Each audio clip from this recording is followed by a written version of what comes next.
O orçamento do Estado sempre foi um assunto que não pode ser levado de ânimo leve. Eu ainda diria, antes de responder à sua questão, que existe uma série de variáveis dependentes, digamos assim, que vão impactar diretamente no orçamento do Estado. Porque se analisarmos desde 2019, sem querer ir antes disso, verificamos que não existe um plano de continuidade. Então, não era de se esperar diferente para essa proposta, que acredito que vai ser aprovada logo na Assembleia da República, que mostra que, de facto, o grosso do Estado, a máquina do Estado, tem muitas gorduras. Como bem falou na introdução, temos aqui um valor muito alto para despesas de funcionamento, com pessoal, salários, subsídios, e não há uma ligação direta em termos de ganho, de produtividade para o setor privado, setor público, desculpa, sei que é.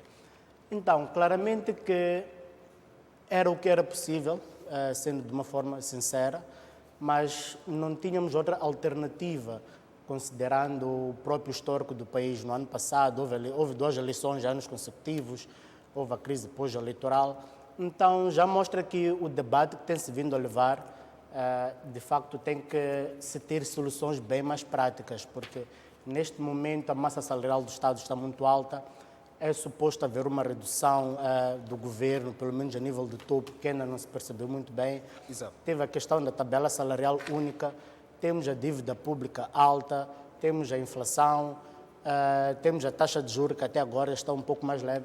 Então, parece-me que ainda estamos numa zona de penumbra e que o orçamento do Estado, ou pelo menos para este ano, temos mais valores para poder fazer com que o Estado não vá à falência, o que é quase impossível, um Estado ir à falência, mas de uma forma concreta, o orçamento do Estado nos remete que há um trabalho muito forte a fazer e que há gorduras que devem ser eliminadas sem sombra de dúvidas, senão o país não vai para frente e vamos estar sempre a investir, aliás, em despesas de funcionamento que não trazem retorno, porque a despesa de investimento neste momento é muito reduzida, existem prioridades, houve alguns cortes também significativos, principalmente na questão da defesa. Esse corte na defesa pode trazer aqui uma série de questões. Se estamos a querer reduzir as nossas finanças públicas, se a defesa do nosso país já está mais segura, também houve uma redução em termos aquilo que foi canalizado para o setor da educação. Então, parece-me que não fizemos muito diferente, apesar de mostrar uma força de vontade em algumas reduções para gerir as finanças públicas. Eu diria que, bom, talvez um pouco de falta de vontade. Porque Do governo? de todos os intervenientes, mas principalmente diria do governo. Creio que em termos econômicos, há muitas mais ações que poderão ter sido feitas, não necessariamente só em termos de cortes salariais, mas, por exemplo, algumas questões de retiradas de algumas isenções fiscais que alguns megas projetos têm.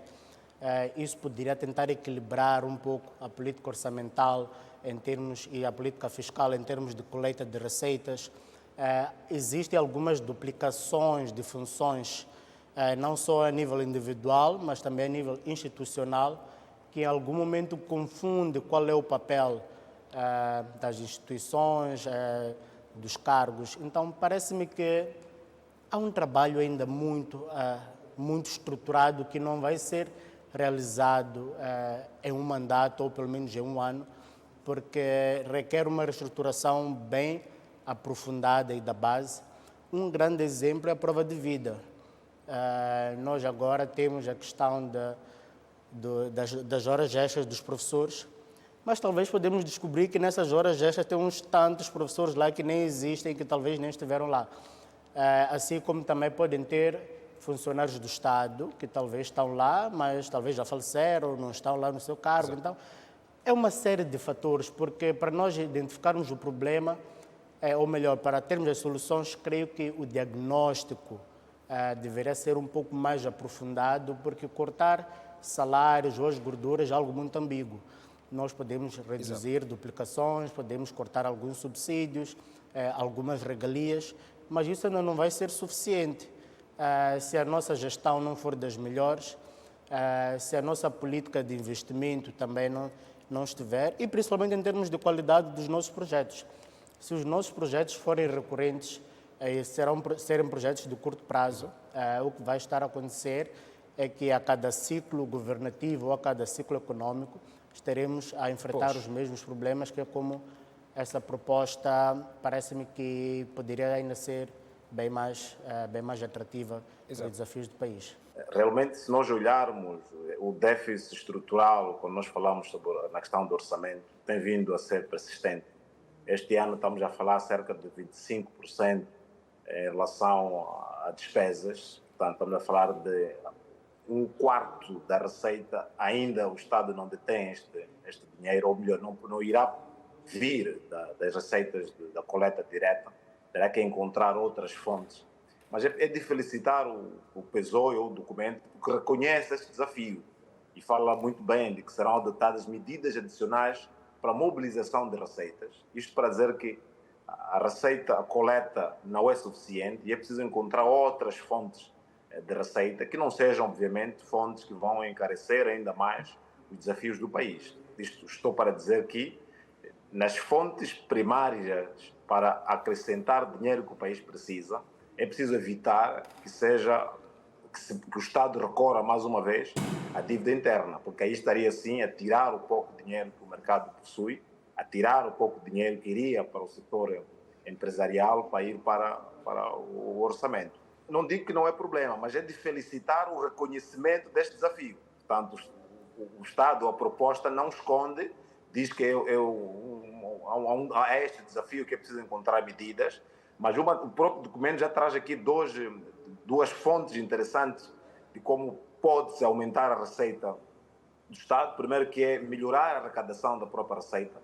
Temos vindo a insistir que um dos grandes desafios que o país tem é a informalidade.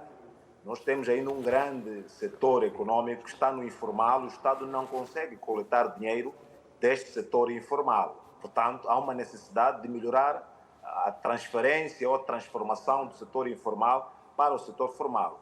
Um outro aspecto muito importante também o documento traz é a questão das transações eletrônicas.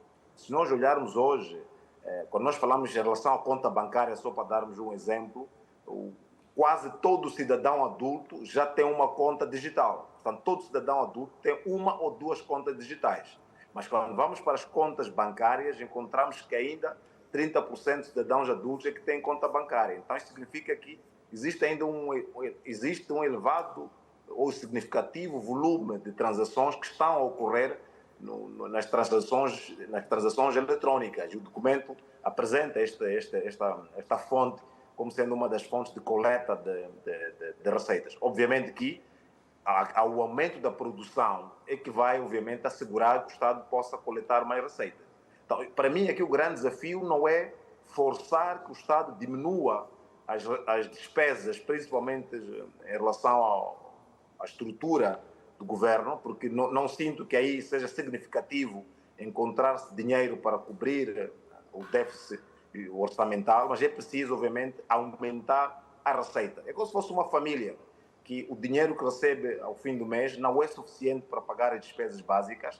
O ideal não é somente cortar as despesas, mas é aumentar a coleta ou aumentar as fontes e diversificar as fontes de receita. E o país ainda tem um grande espaço para isso. A própria agricultura, o próprio documento já diz que é preciso aumentar a produção agrícola para que mais famílias possam produzir, mais empresas possam produzir, possam exportar e, acima de tudo, aumentar a receita do Estado. Portanto, eu quero desafiar que o foco tem de estar no aumento da produção e da competitividade e não muito somente em corte da despesa, da contenção de despesa. Aliás, o próprio documento também já diz que vai haver aqui racionalização e contenção das despesas, mas não acredito que per si tenhamos aqui um volume significativo para compensar o déficit. Estamos a falar de cerca de 25%, um quarto das despesas ainda é um déficit. Portanto, o Estado terá que recorrer a doações, recorrer ao empréstimo interno ou empréstimos externos para fechar esse déficit. Nós temos cerca de 75% a 80% do setor produtivo ainda no informal. Estamos a dizer que 3 quartos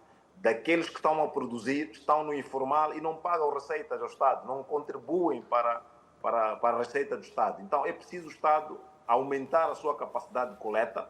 Obviamente, não estamos a dizer que é preciso reduzir o pouco que o setor informal está a produzir, mas é um setor informal que está a produzir e também tem de contribuir para as receitas do Estado. Estamos a falar que o Estado tem um grande potencial da agricultura. Se nós olharmos o financiamento que o setor bancário oferece ou dá à agricultura, é cerca de 3% ainda, quando no passado estávamos em 19%, estou a falar há 30 anos. Portanto, há aqui ainda um espaço para melhorarmos a produção agrícola e, com base nisso, o Estado poder arrecadar mais despesas. E o setor agrícola não é somente a produção de comida, é a oferta da mão de obra, é a oferta de emprego. Estamos a dizer que teremos um maior número de pessoas a trabalharem que também vão contribuir para as receitas e vão, obviamente, diminuir a pressão que o Estado tem em ajudar as pessoas que não estão a trabalhar ou outras ajudas sociais. Portanto, temos aqui sim um grande espaço que o país tem para melhorar a sua coleta de receita, produzir ainda mais, melhorar a competitividade das empresas. As nossas empresas têm de começar a exportar com qualidade, têm de aumentar o nível de exportação, só aí é que o Estado vai conseguir arrecadar mais divisas, mais receitas. Então, eu sinto que há uma necessidade do Estado, do Governo, ter um sentido de urgência na arrecadação de mais receitas. Isto é, a coleta fiscal ainda é muito baixa, extremamente baixa. É preciso melhorar todo o processo de coleta. Que o Ivan está cá a trazer, compreendo também a explicação que o Dr. Júlio fez em relação aos ciclos que nós temos estado a verificar de orçamentos deficitários. Este não é a primeira vez que nós temos um cenário desta natureza. E, no entanto, a grande questão que deve ser considerada aqui, se calhar o problema não seja termos um orçamento deficitário, não é um evento histórico a nível internacional e a nível mundial no seu todo, é um cenário que é aplicável em várias geografias. No entanto, o que se deve aqui responder é olhar para a documentação do Plano Econômico Social, o PESOE, e o Orçamento Geral do Estado e tentar perceber quais são as fontes alternativas que são apresentadas no documento em que nos poderão esclarecer de onde é que virão os recursos para cobrir esse déficit. É aqui onde começa a surgir um problema. Eu penso que a maior dificuldade existente, que é para poder compreender a documentação, seja nesta perspectiva, de nós encontrarmos na documentação indicações de que fontes é que nós poderemos cobrir o déficit orçamental. É importante também olhar para essa documentação e considerar que existem aqui algumas transformações ou algumas alterações que foram feitas a olhar para o histórico daquilo que tem sido as rúbricas orçamentárias. Houve aqui uma redução do orçamento, ou nós estamos a cumprir com as metas da buja para o setor da educação, em que nós reduzimos para 17, quando as metas indicam concretamente 20. O setor da agricultura também viu o seu orçamento reduzido na ordem do 4, quando nós estávamos a olhar numa perspectiva de 10%, que é a prioridade. E depois existe também a componente da segurança, da justiça, que são aquelas que vão consumir o maior bolo orçamental. Naturalmente que é compreensível, dado o momento em que nós estamos a atravessar, com conflitos na região de Cabo Delgado, a olhar para o alastramento também do terrorismo e outras componentes que precisam de ser priorizadas. Se calhar, aqui o maior desafio que nós podemos colocar para o Estado Portanto, antes de avançarmos, Derek, eu faço também a mesma